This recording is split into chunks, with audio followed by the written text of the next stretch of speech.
नस्रुन मिनल्लाहि व फतहुन करीब। चश्मे सैयद नगरां है कि फिर उठे शायद कोई दीवाना अलीगढ़ के बयाबानों से। तो जब ज़िंदगी की शुरुआत हुई थी तब भी जेल में था। अब जब ज़िंदगी अपने आखिरी दौर में है तब भी जेल में था। कि तुमने सुना होगा अल्लाह होता है, तुमने सुना होगा भगवान होता है, मैंने देखा है। हमारे कुछ हाई कोर्ट के फैसलों में और सुप्रीम कोर्ट से 100% मामलों में जिस तरह से हमें इंसाफ मिला है उसमें यही कहा जा सकता है कि सुप्रीम कोर्ट ने विधाता की तरफ से जो पावर्स उनको डेलीगेट पावर्स थी उसका सही और जायज़ इस्तेमाल किया है। और सुप्रीम कोर्ट ने हमारे दिलों को इस बात के लिए मजबूर किया है कि जिस तरह हमारे अब्दुल्ला ने कहा उस तरह हम भी ये कहें सुप्रीम कोर्ट जिंदाबाद। जब कोई बड़ा मिशन सामने होगा तो मुखालिफ भी बड़ा होगा और तकलीफ भी बड़ी होगी। उस मिशन से फ़ायदे भी बड़े होंगे, नुकसान भी बड़े होंगे। हमारा मिशन राजनीतिक नहीं था। हमने अपने 40 साल के राजनीतिक कार्यकाल में पार्टी के नेताओं के, अपने सियासी आकाओं के जूते इसलिए सीधे नहीं किए थे कि हमें अपने लिए सोने या चांदी के कंगन चाहिए थे।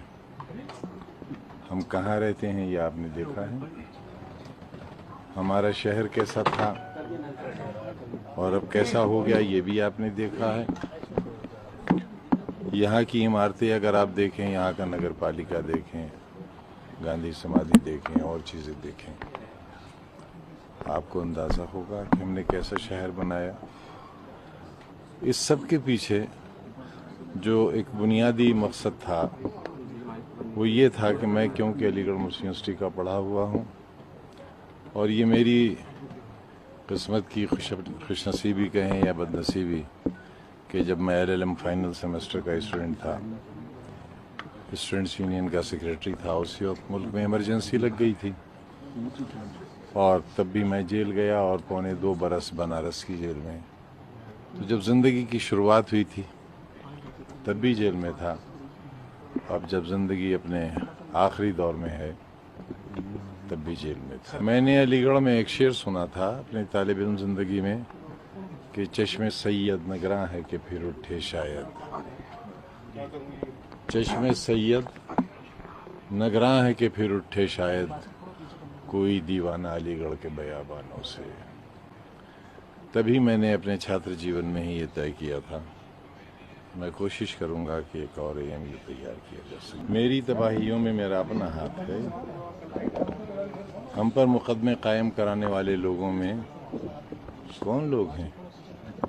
सबसे पहले 8 मुकदमे हम पर कायम हुए और उन्होंने ये कहा कि आज़म खान ने जबरन हमसे ज़मीनें छीन ली।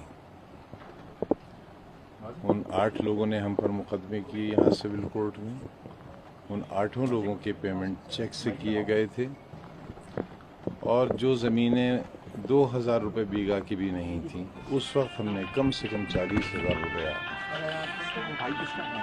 बीघा उसका दिया था। वो सारे लोग मुकदमे हार गए और हमसे लिए हुए पैसे से उनमें से बेशतर ने 2-2 हज किए। अगर 2 बीघा ज़मीन थी तो 8 बीघा ज़मीन खरीद ली। वो सारे लोग मुकदमे हार गए। उम्मीद वो ये करते थे कि हम उनके खिलाफ अब मुकदमा करेंगे, लेकिन हमने ऐसा नहीं किया। 1989 में किले में सबसे बड़ा बूथ सेंटर था। कांग्रेस की सरकार थी और यहाँ पर नवाबजादा जुल्फ़िकार अली खान साहब मेंबर पार्लियामेंट हुआ करते थे। उनके बड़े भाई मुर्सा अली खान उस वक्त जिंदा थे और उन्हें हिज़ाइनस का लक़ब मिला हुआ था। मैं, मेरी बीवी मेरा बड़ा बच्चा बहुत छोटा सा था और छोटा बच्चा गोद में था। मेरी तीनों बहनें वोट डालने गए थे और उस वक्त किले के एक दरवाजे से 4-5 जीपें दाखिल हुई फायरिंग करती हुई, और उस वक्त के मेंबर पार्लियामेंट उनमें आगे थे और मेरे सीने पर इस तरह 7-8 तमंचे लगा दिए गए, जिनमें जर्मन पिस्टल भी थे। मैं हल्के जाड़े थे, प्रिंस सूट पहने हुआ था। सबने गोलियां चलाईं, मेरे पैरों पर गिरे रिवॉल्वर्स, लेकिन कोई गोली नहीं चली।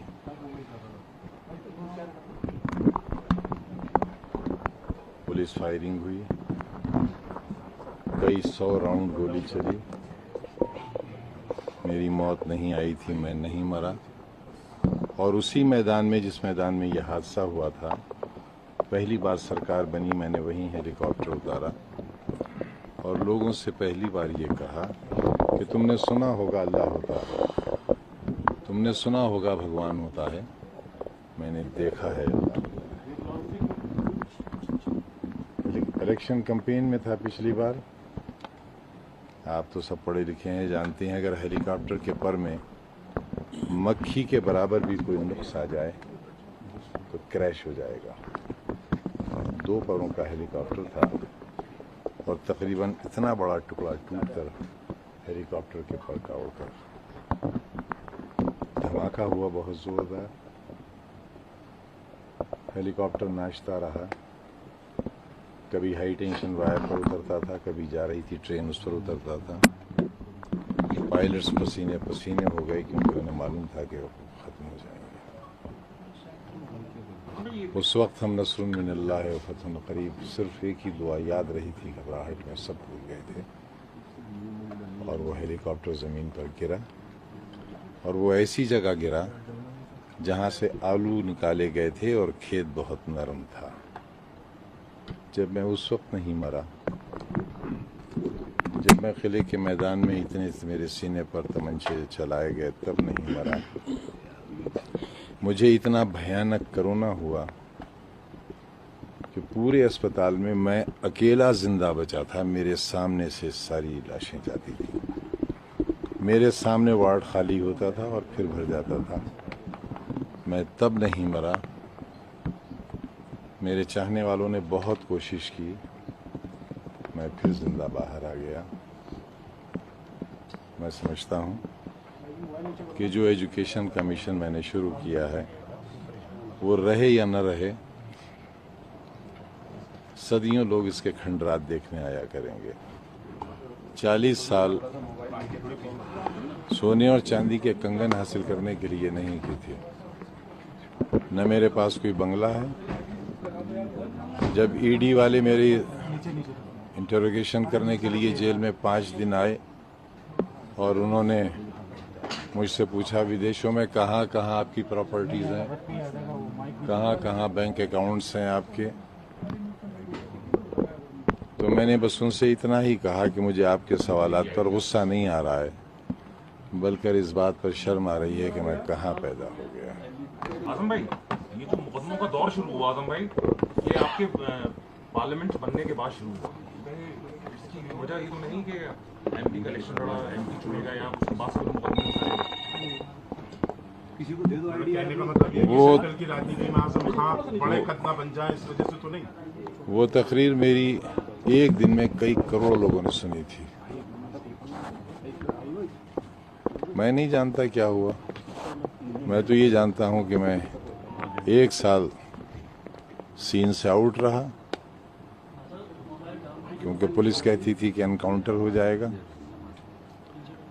और 27-28 महीने में एक ऐसी कोठरी में रहा जिसमें उन लोगों को बंद किया जाता था जिन्हें 2 दिन बाद फांसी देना होती थी। बिल्कुल अकेला रहता था। जिंदा आ गया वापस। आपकी आंखें नम है, यातनाओं को आपने बहुत झेला है। नहीं, बिल्कुल नम नहीं है। सर खुश्क हो गई हैं आगे। सर, सब लोग एक सवाल जानना चाहते हैं, अखिलेश यादव और आपके बीच में क्या अपनों ने भी खंजर घोंपा है क्या सर पीठ में आजम खान के? क्या अखिलेश की भूमिका जो होनी चाहिए थी, आप उससे ऐसा सीनियर लीडर ऑफ एसपी आप निश्चिंत हैं? नहीं, देखिए या लीडर, कोई गुस्सा है मन में? लीडर तो हम कभी थे ही नहीं, लीडर तो हम कभी थे ही नहीं। अगर लीडर होते तो इतने बहुत से काम कर नहीं पाते। अगर लीडर होते तो यूनिवर्सिटी नहीं बना पाते, बच्चों के स्कूल नहीं बना पाते। और आपको ये मालूम होना चाहिए कि मौलाना मोहम्मद अली जौहर ट्रस्ट, जिसका मैं चेयरमैन हूँ, और यूनिवर्सिटी का जिसका मैं चांसलर हूँ, ये नॉन बेनिफिशियरी ऑर्गेनाइजेशन है। हम लोग इसमें देते हैं पैसा, न तो सैलरी लेते हैं, खाना और नाश्ता भी हमारा घर से जाता है, न हम न हमारा कोई सदस्य।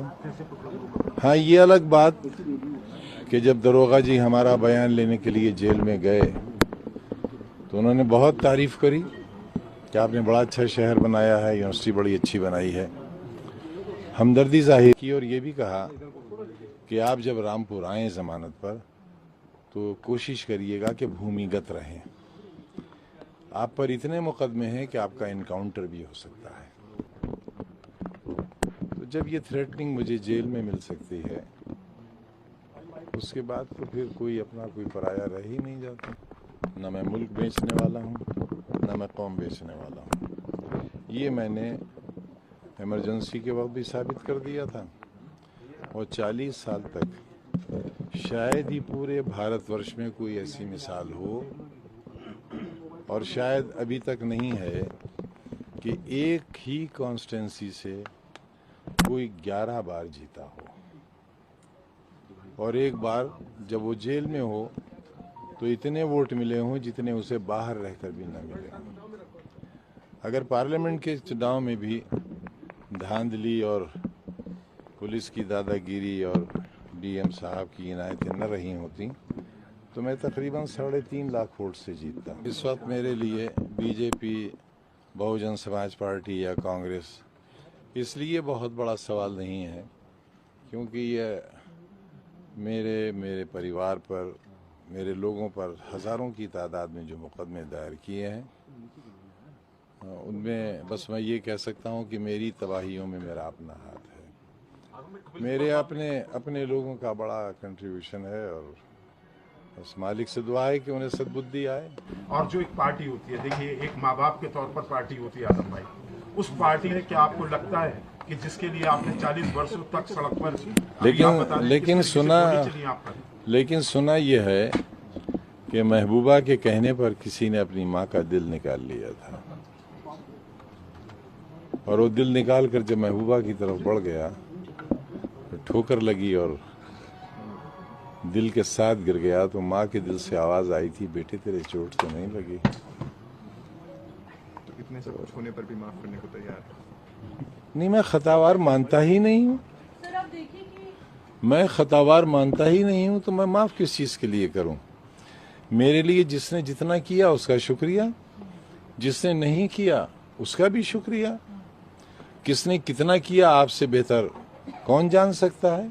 अखिलेश यादव जी का ट्वीट भी 6 घंटे बाद आता है और पूरे देश ने ट्वीट किए, खुशियां मनाई, लड्डू बांटे। शिवपाल यादव से आपने मुलाकात की, लेकिन अखिलेश यादव के डेलीगेशन से मुलाकात नहीं की। मेरी तबीयत ठीक नहीं। मेरे पास तकरीबन 3.5 साल से कोई मोबाइल नहीं है, और मैं आपसे सच कहता हूँ, मैं मोबाइल चलाना भी भूल गया। में कपिल सिब्बल साहब ने आपकी वकालत की, क्या आप पार्टी का शुक्रिया अदा करेंगे? मैं कपिल सिब्बल साहब का तो शुक्रिया बहुत छोटा शब्द है, बहुत छोटा शब्द है। मेरे पास वो अल्फाज नहीं है कि मैं उनकी जो सलूक रहा है उसका शुक्रिया अदा कर सकूं। लेकिन हाँ, सुप्रीम कोर्ट के बारे में ज़रूर ही कहना चाहूँगा कि विधाता ने जो उन्हें ताकत दी और जो पावर्स डेलीगेट की, उन्होंने बहुत ईमानदारी के साथ उसका इस्तेमाल किया। मेरे ऊपर एक मुकदमा कायम हुआ था जब मैंने किसी के बारे में ये कहा था कि आपने अपने बच्चे और बच्चियों को कलेक्टर और एसपी की कुर्सी पर बैठा दिया, लेकिन मेरा बच्चा कहाँ है, उसका मुस्तकबिल क्या है, ये मैं मैं नहीं जानता, लिहाजा मैं ये कोशिश कर रहा हूँ कि अगर मेरा बच्चा यानी कमज़ोरों का बच्चा कलेक्टर और एसपी ना बन सके तो डॉक्टर और इंजीनियर तो बन जाए, नर्स बन जाए, क्लर्क बन जाए, चपरासी बन जाए। लेकिन आज के हालात में मैं ये समझ रहा हूँ कि मुसलमानों को जो भी सज़ा मिल रही है उनके राइट ऑफ वोट की सज़ा मिल रही है। वजह यह है कि सारे राजनीतिक दल ये समझते हैं कि मुसलमान सियासी जमातों के समीकरण ख़राब कर देते हैं। लिहाजा मैं, क्योंकि पर्सनल लॉ बोर्ड ने भी इस इशू को लिया है जिसके बारे में मोहतरमा जिक्र कर रही थी और आप, और बहुत से मामलात पर पर्सनल लॉ बोर्ड है, हमारे दीगर उलमा हैं, हमारे कई सेंटर्स हैं, जैसे बरेली का मरकज़ है, मुबारकपुर में है, देवबंद में है, नदवा है। इन सारे लोगों से मैं कोशिश करूंगा इस बारे में कि हम इस पर भी सोचें कि कहीं ये वोट तो हमारी बर्बादी की वजह नहीं है। मुझे जब बेल मिली है तो उसमें जज साहब ने बेल में कहा है कि जिस व्यक्ति के खिलाफ कोई एविडेंस नहीं है उसे 2 साल से जेल में कैसे रखे हुए हैं। तो और आपको मालूम होगा सुप्रीम कोर्ट के जज साहब ने भी, मैं उनका यकीनन एहसानमंद हूँ, उन्होंने भी ये कहा कि 1-2 मुकदमे तो सही हो सकते हैं लेकिन 80 मुकदमे किसी पर सही नहीं हो सकते।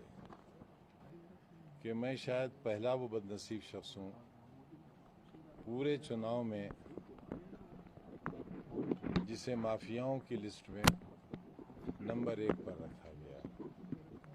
पहले मेरा नाम, बाद में अंसारी का नाम, क्या नाम है उनका पूरा, मुख्तार अंसारी का नाम, और तीसरा अतीक अहमद का।